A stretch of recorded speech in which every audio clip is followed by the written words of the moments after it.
सौभाग्य का दिन है कि राष्ट्रीय ओबीसी महासंघ जो अखिल भारतीय संगठन है, उस संगठन का आज बिहार प्रांत का कार्यालय हमारे अभिभावक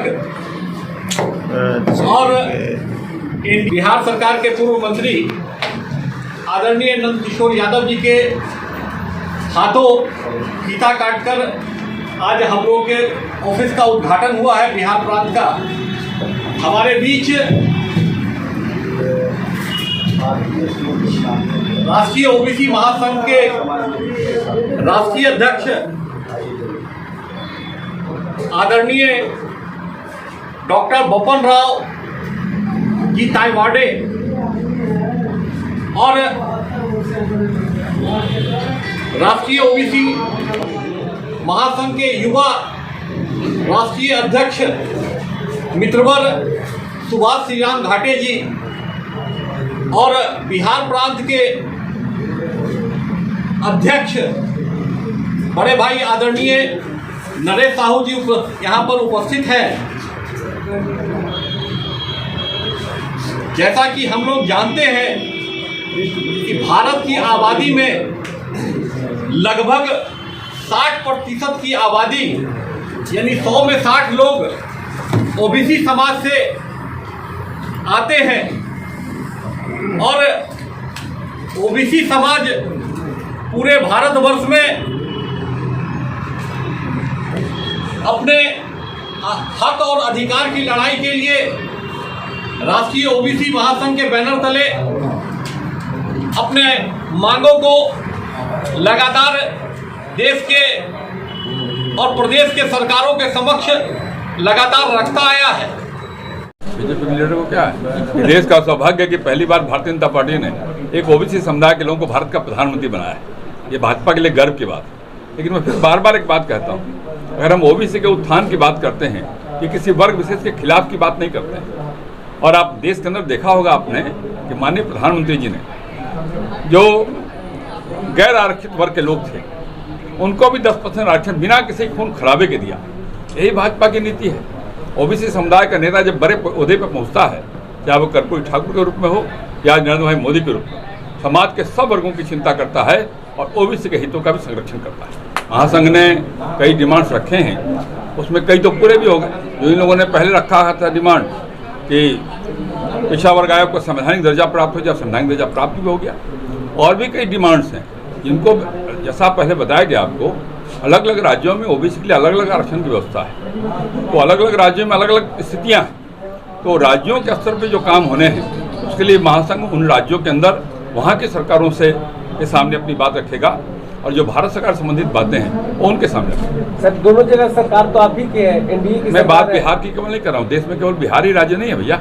ऑलरेडी बिहार पर ही सवाल उठाया जाएगा सर।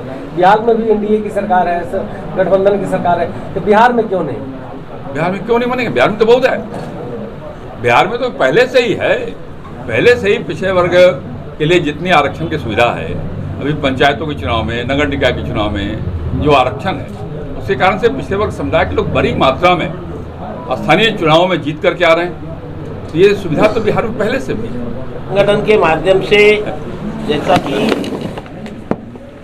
संविधान के कलम 340 में ओबीसी एक संवर्ग है, 341 शेड्यूल कास्ट एक संवर्ग है और 342 शेड्यूल ट्राइब एक संवर्ग है।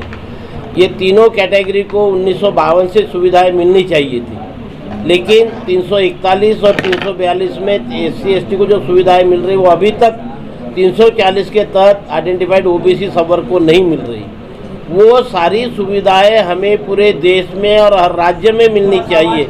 इसलिए राष्ट्रीय ओबीसी महासंघ हर राज्य में और पूरे देश में संघर्ष कर रहा है। ये मांगे रख के हर एक स्टेट से उसकी मांग आनी चाहिए, हर एक राज्य से उसकी मांग आनी चाहिए, और केंद्र सरकार हो या जैसा अभी सर जी ने कहा कि सुविधाएं मिल रही, लेकिन और बहुत सारी सुविधाएं जो है वो हमें बिहार सरकार से ओबीसी के लिए मिलाना पड़ेगा। ये अभी तक कोई संगठन सामने नहीं आ रहा था और उनके ध्यान में ध्यान आकर्षित नहीं हो रहा था किसी मांग के तरफ। ये अभी हमारे बिहार प्रदेश के अध्यक्ष एवं उनकी पूरे कार्यकारिणी बिहार सरकार के सभी विधायकों से मिलेगी, मंत्री महोदय से मिलेगी, मुख्यमंत्री महोदय से मिलेंगे, उनका ध्यान हमारे मांगों की ओर आकर्षित करेंगे। जैसा कि हमारे बच्चों को छात्रावास हर जगह में होना चाहिए, हमारे बच्चों को 100% स्कॉलरशिप मिलना चाहिए, फॉरेन में जाने के लिए स्कॉलरशिप मिलना चाहिए, ये विद्यार्थियों के लिए सुविधा है। केंद्र में जैसा हमारे लिए ओबीसी मंत्रालय होना चाहिए, पूरे देश में और हर राज्य में ओबीसी की जांच न्याय जनगणना होना चाहिए। जैसा मैंने जब भी कहा कि ये जो राजकीय आरक्षण हमें मिल रहा था 1994 से, तो सुप्रीम कोर्ट के निर्णय से वो अभी थोड़ा इस अड़चने में आ गया। तो आपके माध्यम से भी हम और केंद्र सरकार से विनती करते हैं कि संविधान के जिस कलम 243D6 और 243D6 से ओबीसी समुदाय को पॉलिटिकल आरक्षण दिया गया है, उसमें अमेंडमेंट करके, दुरुस्ती करके, ये सुप्रीम कोर्ट ने जो ट्रिपल टेस्ट लगाया वो हटा दो और एक अमेंडमेंट करके पूरे देश के 60% ओबीसी को 27% पॉलिटिकल आरक्षण बाहर करो। ये आया है, इसको सरकार को बचाना पड़ेगा, कुछ नया कानून बनाना पड़ेगा, ट्रिपल टेस्ट करने की गरज नहीं। तो इस तरह से विधायकों के सामने हम संविधान के तहत जो बातें होनी चाहिए वो रखते हैं, उस पर विचार विमर्श होता है, और वो लोकसभा हो, राज्यसभा हो, विधानसभा हो या विधान परिषद हो, वहाँ पर उस पर चर्चा होकर एक एक मांग एक साथ तो सारी मांगे होने वाली नहीं है।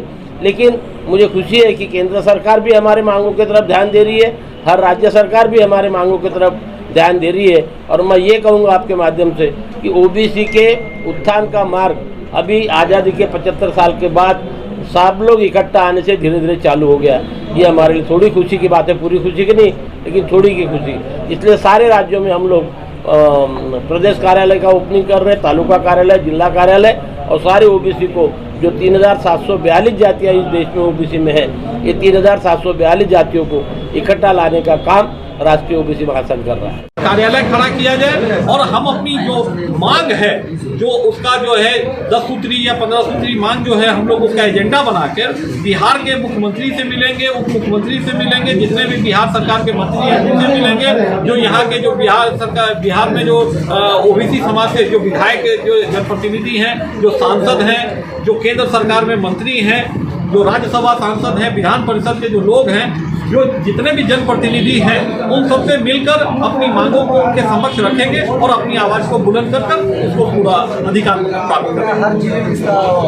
जी बिल्कुल बिल्कुल, पूरे 38 जिलों में ओबीसी, ये तो प्रदेश का कार्यालय है, 38 जिलों में जो है हर जिला मुख्यालय पर अपना जो है राष्ट्रीय ओबीसी महासंघ का कार्यालय खुलेगा।